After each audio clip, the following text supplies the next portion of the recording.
umeme twejimba babikonde bibeho paka polisi. Ab'ekitongole ky'amasannyalaze bakedde ku makyagaliro okukola ekikwekweto nga badda gye bakoledda okulaba baba amasannyalaze bajjako waya ng'abalanga okuyunga mu bukyamu amasannyalaze oba baddamu okugabba n'okumenya amateeka nga batandikidde Kansanga mu Nabuti zooni. Kola follow up cooperation gye twakolako emabegako ne tujjayo waya z'amasannyalaze ezaali ziyita mu ttaka n'abantu bonna ne tubalabula obutaddamu kukozesa amasannyalaze mu ngeri eyo. Naye kyannaku nti neera tusanze abantu abamu era bakyagakozesa mu ngeri eyo enkyamu. Wano we basangidde kansala ng'ali mu kaabuyonjo kyokka oluvannyuma avudde n'amuteekako empingu wamu n'omu ku batuuze nga balangibwa okubba amasannyalaze nga kw'otadde n'okwetuminkiriza ne bagabira n'abantu abalala mu kitundu kino era nga bakozesa madaala okulinnya emiti egy'amasannyalaze. Engeri gye batukooyamu baddira ne balaba ewaayo wezitira okumpi n'emiti ne balinnyira ku miti ne batapinga direct ku main lines zaffe. Ekyokubiri abo abalina amadaala bagapanga nga mawanvu nnyo bagateekera ku buyumba era nabo ne balinnyira ku madaala. Bano abalinyisiza emmotoka y'amasannyalaze kyokka nga kansala ategerekesseeko erya Nadiope tebamuganyizza kwambala na ssaati era ng'olubuto lubadde lugendera wabweru nga yeebise feese okulemesa kamera za Bukedde TV okumukwata wabula nga atwaliddwa ku poliisi e Kabalagala n'aggalirwa. Nadiope si mubbi w'amasannyalaze, kansala waffe mupangisa bupangisa. Landlord tebamusanze unatwala mu kansala waffe Nadiope nti mubbi w'amasannyalaze era ekyo bamutaddeko ekikolobero kya bulimba. Kitukoza bubi nnyo entwala gyamututemba muganyina okwambala engoye ne bamugana n'okudda mu nju wafu ng'omusajja omukulu bw'abeera mu maka ge bamuswaziza nnyo mutwala bwe bati si mubbi.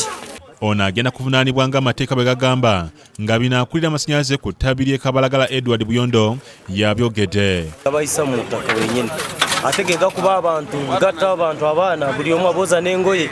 Oluvannyuma boolekedde ekibuli mu Ajipu zooni ng'eno naye basanze abantu bazzaayo dda waya z'amasannyalaze mu bukyamu nga n'ezimu baziggyeyo ne bazitiika ku mmotoka yaabwe.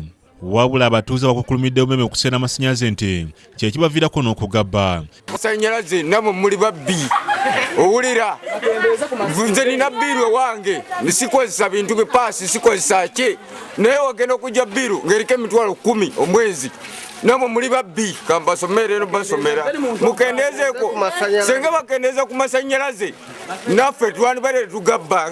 Owa umeme yalabula jayo waya abasajja bajja mbadde mu saluni nga nsala kirevu kino nebakuba essimu mwabanyini abawumeme ate kati musiba abantu lwaki nze gandi mba mukyagala njagalamu mwenyini kati mudde mukwate omuntu bwe sibasiba mu bantu abo nja kubasinze kabunga. Ndi mupangisa bansanze mu dduuka yange bangambye fuluma banteekako empingu simanyi musango gwenziza bekukwatagana amasannyalaze bambuza mita zesirira ndirodi sobola kutegeera oba mita ebweru. Abasajja b'amawumeme bajja ne bakola ekikwekweto ne bakutulamu ebiwaya wansi ne babitwala ate ogenda okulaba enkeera nga amasannyalaze gazzeeko ne weebuuza gaddako ate gatya gye batutte waya era bagenda okudda enkeera ng'era amasannyalaze kwegali. Mu Kibuli bakuttemu ababbi b'amasannyalaze 3 nga bano babasibye empingu era nga abawumeme babadde bayambibwako abasirikale ba poliisi okuva ku poliisi y'e Kabalagala. Bwe bazzeeko e Namungo ne bakwatayo abasajja 2 okubadde n'omu abadde mu byambalo by'amasannyalaze ng'eno asangiddwa ng'alinnye omuti nga we yalinga n'ateekebwa ku mpingo n'atwalibwa Nnyonyole ku ky'okubba amasannyalaze.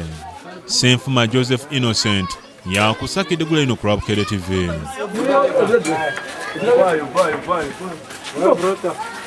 Bye.